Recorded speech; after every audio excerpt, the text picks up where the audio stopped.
আসসালামু আলাইকুম রহমতুল্লাহি বারাকাতুহু। সবাই কেমন আছেন? আশা করি সবাই ভালো আছেন।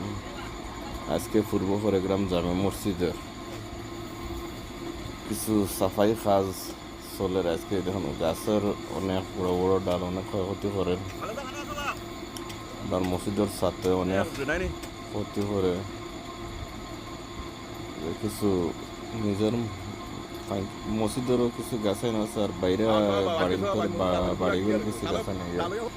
আমরা মসজিদের অনেক ক্ষতিগ্রস্ত হলো, তাই আজ সবাই মিলিয়ে আমরা কমিটির সবাই মিলিয়ে উদ্যোগ নিছি যে আজকে সব গাছ গাছালি সাফ সুফা করাইব, মসজিদের ছাদ সাফ সুফা করাইব। ওই প্রায় অনেকজন ওই যাই দেখার সবই আমরা কমিটির মানুষ আজকে যে গাছে উঠেছে কিংবা নিচে আছে সবই সব কমিটির মানুষ, কমিটির বাইরে কেউ নেই। তবে আল্লাহ দিলে আমরা কমিটি অনেক সুন্দরও চলের, মানে সব যুব বয়সের মানুষ, কম বয়স্ক না। প্রায় 100 কতটা ঘর আমরা আছে, 103টা ঘর আছে বর্তমানে। সবাই মিলিয়ে মোটামুটি বাল্লাও চলেন, আমরা মোটামুটি বাল্লা পর্যায়ে আছে। আল্লাহ দিলে সবাই আমরা দোয়া করবা, আমরা যেন আরো সুন্দর করে চালাইলাম। প্রায় 4-5 বছর ধরে আমরা চালাই আনি, আর মোটামুটি ভালো। আল্লাহ দিলে ভালো চলে, সুন্দর চলে, শান্তি চলে, কোনো সমস্যা না।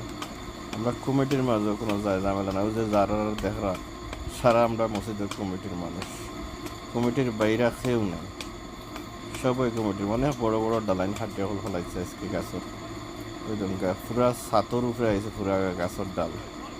যে বাইরে কিছু বাড়ির গাছ আছে এর ইটাও আইছি, ইটাও আমরা খাটিয়া ফেলাই গেছি। মানে আর কিচ্ছু রাখছি না, কিচ্ছু বলতে কিচ্ছু রাখছি না। মোটামুটি সারাও ক্লিয়ার করে লিয়েছি, একবারে পুরা সুন্দর হয়ে লিয়েছি। এখন গাছ গাছালি ডালাইয়া মসজিদের সামনে সাফ করিয়া মসজিদের সাফ পাল্লাই দিয়ে মোটামুটি অনেক সুন্দর করে আমরা সাফ সাফা করছি। তো আমরা সবাই মিলিয়ে দোয়া করতাম আমরা যে সুন্দর করে চালাই নিতাম পারি আমরা মসজিদ, কোনো যায় ঝামেলা যেন হয় না, কোনো সমস্যা যেন হয় না। আমরা লাগে দোয়া করতাম সবাই মিলিয়ে, আর আমরাও আপনারা লাগে দোয়া করি ইনশাল্লাহ। আল্লাহ দিলে মসজিদে অনেক সুন্দর গাছ লাগাইছি, মোটামুটি ভালো অবস্থানও আছে। ওই দোকান তো সব আমরা কমিটির মানুষ, মানে কমিটির বাইরে আছে। ওই একজন আমার চাচা একজন খুব ফিকায় ধরছে, সেগুন গাছের আঘাত তুলছে, ডালাইছে। সব বয়স্ক মানুষ, আমরা কমিটির মাঝে একজন মানুষ বয়স্ক আছে, বয়স্ক মানুষ মানে গাছের উপর দিছে, আর ফিকায় খুব বেশি ধরছে, নামিয়ে গেছে।